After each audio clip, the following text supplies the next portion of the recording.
Sisters అందరికీ నమస్కారం. ఈరోజు అంగన్వాడీ వార్తలకి స్వాగతం. ఇంకా ఎవరైనా సబ్స్క్రైబ్ చేసుకోకపోతే వెంటనే సబ్స్క్రైబ్ చేసుకోండి, వీడియోస్ అయితే లైక్ చేసి ఉండండి. ఇక వివరాలకు వెళ్తే కేంద్ర మహిళా మరియు శిశు అభివృద్ధి మంత్రిత్వ శాఖ ఆధ్వర్యంలో భారతదేశ వ్యాప్తంగా పోషణ్ పక్వాడా 2025 ఏప్రిల్ 8 నుంచి ఏప్రిల్ 23 వరకు అయితే ఘనంగా నిర్వహిస్తున్నారు. మన రెండు తెలుగు రాష్ట్రాల్లోనూ ఈ పోషణ్ మాసాన్ని అయితే ఘనంగా నిర్వహిస్తారు. మరి పోషణ్ మాసాన్ని నిర్వహించడం చాలా సంతోషించదగ్గ విషయం. కానీ ఇలాంటి కార్యక్రమాలు నిర్వహించే ముందు ఫస్ట్ భారీ ఎత్తున అంగన్వాడీ కేంద్రాల్లో మెనూ బిల్లుల్ని పెంచాల్సినటువంటి అవసరం ఉంది. అంగన్వాడీ కేంద్రాలకు బడ్జెట్లో నిధులు కేటాయించాల్సిన అవసరం ఉంది.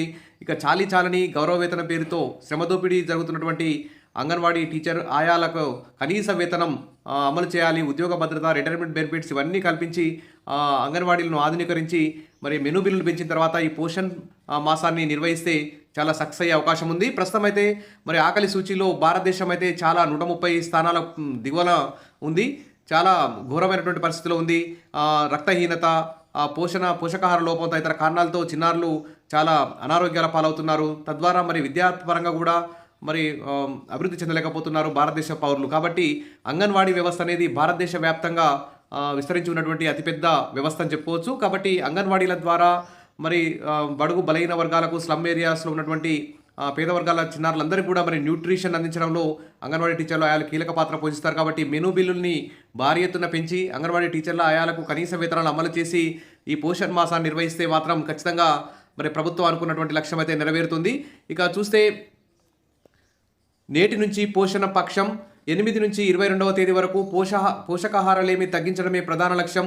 అన్ని జిల్లాల్లో వివిధ శాఖల సమన్వయంతో కార్యక్రమం అంటూ ఇక్కడ తెలంగాణ నుంచి చూస్తున్నాం. ఇప్పుడు భారతదేశ వ్యాప్తంగా కూడా ఈ కార్యక్రమాన్ని అయితే నిర్వహిస్తున్నారు. ఇక రాష్ట్రంలో పోషకాహారం లేకుండా ఆరోగ్య తెలంగాణలో భాగంగా పోషణ పక్షాన్ని ఈ నెల 28 నుంచి 22 వరకు నిర్వహించనున్నారు. ఇందుకు సంబంధించి మహిళా శిశు సంక్షేమ శాఖ అయితే సిడిపిఓలతో వర్చువల్ మీటింగ్ కూడా నిర్వహించారు. చిన్నారులు, గర్భిణీలు, బాలింతల సంక్షేమాన్ని పర్యవేక్షించే అంగన్వాడీ కేంద్రాల్లో పోషణ పక్షం 2025 కార్యక్రమం ఎలాంటి కార్యక్రమాలు, ఏ థీమ్తో ముందుకు సాగాలనే అంశాలపై చర్చించారు. ఈ కార్యక్రమంలో భాగంగా శిశువు పుట్టిన మొదటి 1000 రోజుల వరకు చాలా క్లిష్టమైనటువంటి రోజులు కాబట్టి దాని మీద దృష్టి పెట్టాలని చెప్పారు. ఇక పోషణ్ ట్రాకర్ యాప్లో లబ్ధిదారుల మాడ్యూల్ ప్రాచుర్యం, తీవ్రమైన పోషకాహారం, ఈ విధంగా పోషకాహార లోపం గల పిల్లలందరూ కూడా ఈ మాడ్యూల్ను ఉపయోగించి పరిష్కారం చేయనున్నారు. ఇక ప్రధాన లక్ష్యం చూస్తే మహిళలు, పిల్లలు, కౌమార బాలికలు, అట్టడుగు వర్గాలపై పోషణ్ పక్వాడాలో ప్రత్యేక దృష్టి అయితే సారిస్తారు.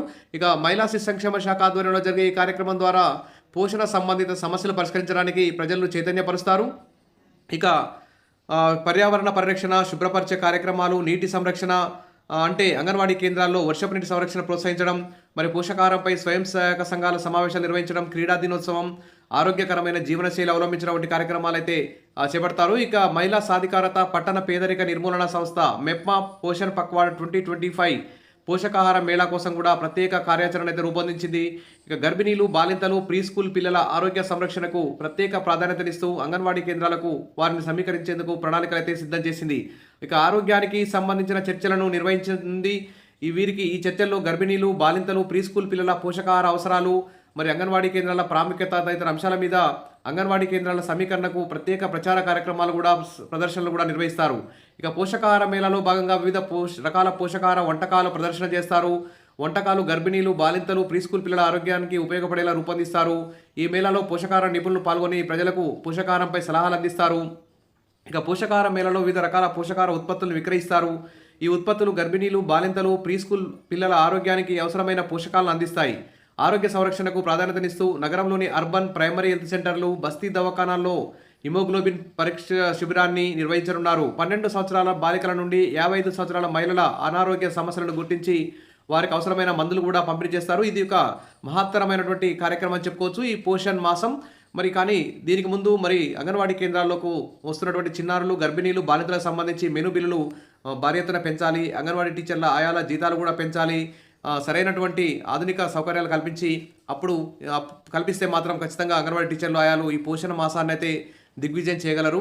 మరి ప్రభుత్వం ఆ దిశగా వచ్చే బడ్జెట్లోనైనా మరి ఆ దిశగా చర్యలు తీసుకుంటారని, నిధులు కేటాయిస్తారని చెప్పి ఆశిద్దాం. ఆల్రెడీ సుప్రీంకోర్టు, హైకోర్టులు కూడా అంగన్వాడీ టీచర్లను క్లాస్ 3, క్లాస్ 4 ఉద్యోగులుగా గుర్తించమని చెప్తున్నారు. పెన్షన్, గ్రాట్యుటీ, రిటైర్మెంట్ బెనిఫిట్స్ ఇవ్వమని చెప్తున్నాయి కోర్టులు. కాబట్టి ప్రభుత్వం కోర్టు ఆదేశాలను పాటించి వారికి అన్ని ఆర్థిక ఇతర అంశాలన్నింటినీ పరిష్కరించాలని చెప్పి కోరుకుందాం. Wish all the best.